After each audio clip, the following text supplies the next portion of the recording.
Kasus dugaan pelecehan seksual yang dilakukan oleh sejumlah oknum siswa. Dua pria penumpang bus Transjakarta di ruas Jalan Sediatmo, Gedong Panjang, Penjaringan, Jakarta Utara kedapatan melakukan aksi tak senonoh. Dugaan pelecehan seksual dan kekerasan fisik. Miris nggak sih?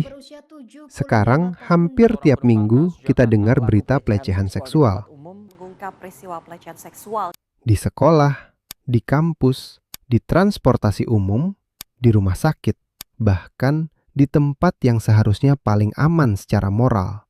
Dan yang bikin lebih mengerikan, pelakunya seringkali bukan orang asing, tapi orang yang ada di sekitar kita. Orang yang terlihat biasa, orang yang mungkin kita percaya. Dan ini bukan cuma perasaan. Menurut Komnas Perempuan, sepanjang 2024 ada lebih dari 330.000 kasus kekerasan berbasis gender terhadap perempuan. Naik lebih dari 14% dibanding tahun sebelumnya. Angka yang besar dan mungkin baru permukaan. Lalu pertanyaannya, apa yang sebenarnya sedang terjadi? Ini bukan cuma satu kasus. Ada mahasiswa Universitas Airlangga yang melakukan tindakan asusila di dalam kelas. Lingkungan Universitas Airlangga dibuat heboh dengan beredarnya video asusila yang dilakukan oleh sepasang mahasiswanya. Perbuatan mesum ini dilakukan di dalam ruang kelas. Video tersebut beredar di media sosial. Ada mahasiswa Universitas Negeri Semarang melakukan pelecehan seksual lewat WhatsApp. Seorang mahasiswa berinisial MF yang diduga mengirim pesan bernuansa pelecehan seksual kepada seorang perempuan di lingkungan kampus Universitas Negeri Semarang atau UNES nyaris menjadi sasaran amuk massa mahasiswa. Muncul grup chat mesum mahasiswa Fakultas Hukum Universitas Indonesia. Dugaan pelecehan seksual berbasis digital di lingkungan Universitas Indonesia. Dugaan pelecehan seksual berbasis digital di lingkungan Universitas Indonesia menjadi sorotan publik. Kasus kekerasan seksual secara verbal kali ini terjadi di lingkungan Universitas Indonesia. Sedangkan di SMA Petra 1 Surabaya ada kasus perekaman area privat perempuan. Dan mungkin masih banyak kasus lain yang nggak pernah sampai ke media. Karena menurut data nasional, yang tercatat sekitar 17.000 kasus kekerasan seksual. Tapi banyak yang percaya angka aslinya jauh lebih besar. Karena banyak korban masih memilih diam, takut, malu, atau merasa nggak akan dipercaya. Dan itu bikin pertanyaannya jadi lebih besar. Apakah generasi sekarang memang lebih rusak atau ada sesuatu yang berubah diam-diam? Kalau kita mau jujur, ada satu hal besar yang berubah dalam 20 tahun terakhir. Internet. Dulu, akses terhadap hal-hal seksual punya batas. Butuh usaha, butuh risiko. Sekarang, satu klik. Bahkan kadang tanpa dicari. Sebuah survei di Inggris menunjukkan lebih dari 70% anak muda pernah terpapar pornografi sebelum usia 18 tahun. Dan hampir sepertiganya bahkan sebelum umur 11 tahun. Dan yang lebih mengejutkan, banyak dari paparan itu datang dari media sosial, bukan dari situs porno. Artinya, kadang masalahnya bukan apa yang kita cari, tapi apa yang muncul di depan kita. Dan internet modern dibangun dengan algoritma. Tujuannya satu, menahan perhatian selama mungkin.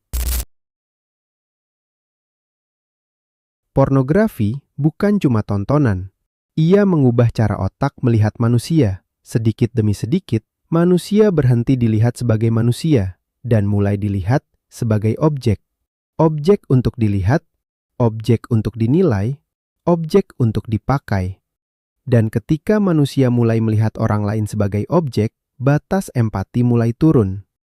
Inilah yang disebut desensitization, paparan yang terus-menerus membuat sesuatu yang salah terasa biasa.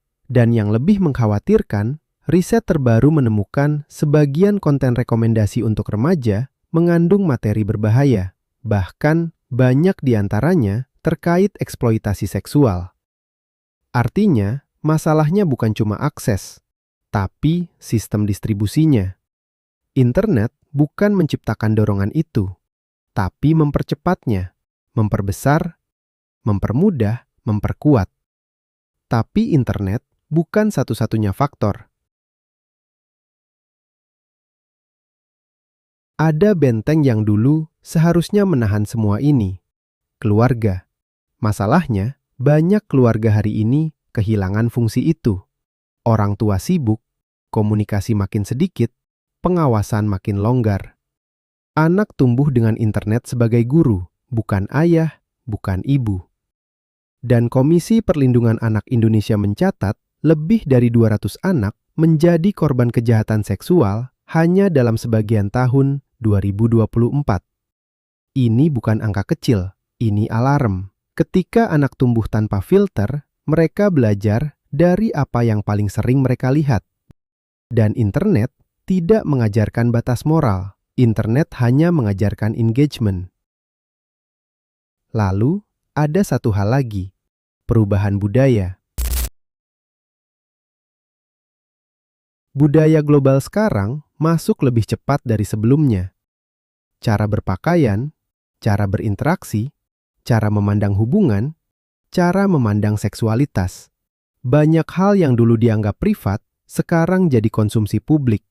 Dan semakin sering sesuatu dilihat, semakin kecil rasa asing terhadapnya. Ini bukan soal menyalahkan budaya luar, tapi memahami satu hal. Budaya membentuk perilaku, dan ketika filter moral melemah, budaya luar masuk tanpa penyaring, tanpa batas, tanpa kontrol, dan teknologi baru bahkan menciptakan bentuk pelecehan baru, seperti deepfake seksual, sesuatu yang dulu bahkan nggak bisa dibayangkan. Tapi kita juga harus adil. Mungkin memang bukan kasusnya yang meningkat. Mungkin hanya sekarang lebih banyak yang terungkap. Informasi lebih cepat, korban lebih berani bicara, media lebih mudah menyebar. Dan itu hal yang baik, karena banyak korban akhirnya bisa didengar. Tapi, kalau pola seperti ini terus muncul di tempat yang berbeda, di waktu yang berbeda, dengan bentuk yang berbeda, maka tetap ada sesuatu yang harus kita evaluasi. Karena visibility bukan satu-satunya penjelasan, pattern tetap pattern. Mungkin masalah terbesar kita bukan sekedar meningkatnya pelecehan seksual, tapi runtuhnya batas moral secara perlahan. Dan yang paling berbahaya, keruntuhan moral itu terjadi diam-diam, tanpa suara, tanpa alarm. Sampai suatu hari, kita sadar, lingkungan yang kita wariskan ke anak-anak kita sudah bukan lagi tempat yang aman. Dan mungkin pertanyaan paling penting hari ini bukan lagi siapa yang salah, tapi apa yang masih bisa kita selamatkan? Karena kalau akar masalah ini nggak dibenahi, Indonesia nggak cuma menghadapi lebih banyak pelecehan, tapi generasi yang kehilangan batas moralnya. Dan kalau itu terjadi, kerusakannya mungkin jauh lebih besar dari yang kita bayangkan.